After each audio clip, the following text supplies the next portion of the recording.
Hello and welcome back. Today we are back out here with the hunting stand, and I have got the solar kind of set up here temporarily. And you can see on my phone right here we're making, maybe you can see on my phone, I don't know if you'll see it or not. We're making 220 watts of power. I don't know if you guys can see that right there or not on the camera. Out of these two solar panels, they're rated at 405 each, so it should be, a total of 800, probably 600 actually when it's fully running. There's probably about 20% loss. But it's only pulling 220 right now, and I've got it hooked up to this box that we put together at the house. You guys saw me put this together before.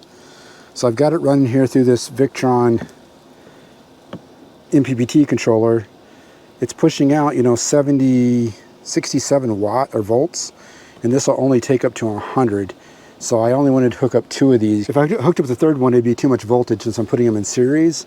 That's keeping the amps down, but keeping the volts up. And so that's as much as I'm going to hook up to it right now. And I think it's only taking 220 watts because it's only charging that battery down there. My plan was to take a cord from this inverter and run it over to the hunting cabin. Over there, it's giving me a ground fault. When I turn this off, you can see here it's totally off now. I turn it back on, comes on there, and in a few minutes the ground fault will go off. That GF will pop on there, which I believe that's what I think it's saying it's a ground fault. Plan was to, run this wire here for now temporarily, plug that into the other inverter in there, and then have that inverter power that inverter. I'll go and show you here in the cabin, but like I said, it's not going to work because it keeps giving the ground fault. Coming in, here's the wire coming in. Here's where I plugged it into the inverter. I've got the inverter actually turned on now, but it's not on because there's no power coming to it. So I'm definitely going to try out and see how the solar panels go over there, see how much power they produce. I can already kind of tell that there's some shadows coming on them from that oak tree, so I already need to pull it out a little bit. But I wouldn't mind that spot because that wouldn't be in my way of hunting season because, that tree's right there. I might have to pull them out more, I think, though. But I'm thinking that probably is going to be the spot for them. But yeah, I got to put a grounding rod in here first because this is it's giving me a ground fault saying that there's no ground, so makes sense why it's not letting it turn on. It's protecting me from it, right? So from my stupidity. I'll bring the grounding rod up here next time, and we can drive that in the ground, and maybe that will solve that problem. At least I think that's what's going on. You guys are going to have to tell me down below, is that why the ground fault is going on that? I assume it is, because there is no real ground on anything, right? It's going into that inverter, but that inverter is not grounded to anything. So that's my guess is why the ground fault is happening. If you guys think it's happening for some other reason, you guys got to let me know. I didn't really even think about that when I was hooking it all up.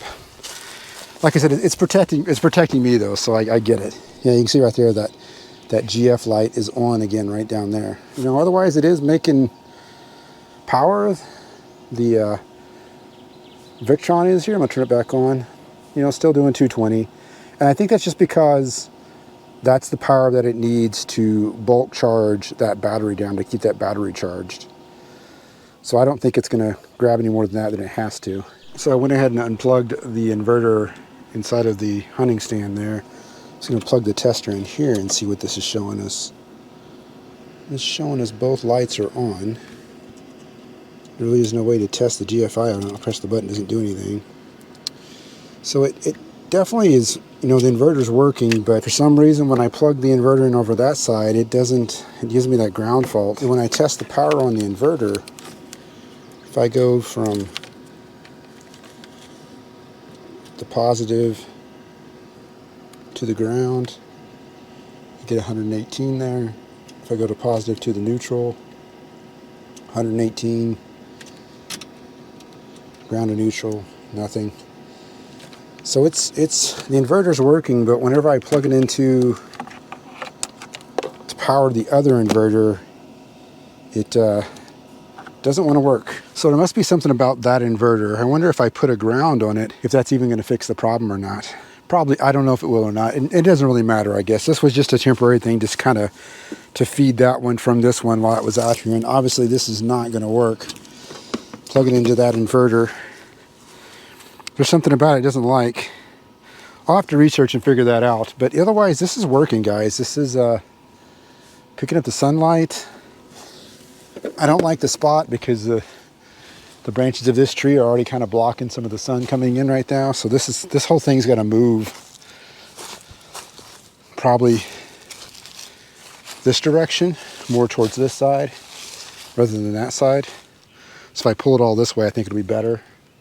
But you can see the shadows here on the panels. There's some shadows of that tree. But it's still producing, you know, 220 watts.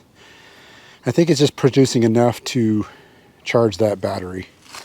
But I'm going to leave this out here for a week or two, see how it does, see how much power it collects. I expect it's going to be enough to keep that battery going. I think we got to move this whole thing over that way, though. I think we move this whole thing to this side, and I think that's going to be the spot where I'm going to want to put it. All right, I went ahead and pulled it this way a little bit more, away from that tree, so it'll get more sunlight. And the other panel I'm going to put on this side of it when I get them all three together.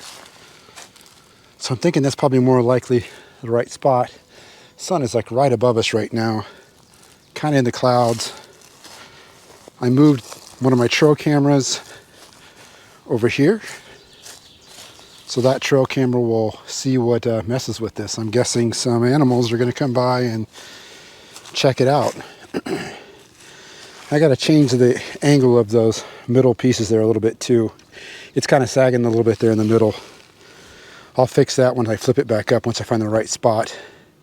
And I have to do some more connections on the bottom of it down there. So there's the trail camera. So I'll watch that. We'll see if anything comes and messes with it. My attempt to plug it into the inverter was obviously a failure at this point because of the ground fault. I'll have to figure that out, see what's going on with that. Otherwise, I want to thank you for watching. Be sure to like this video. Give me some comments about what you think about what I'm doing here. And we will see you guys in the next one.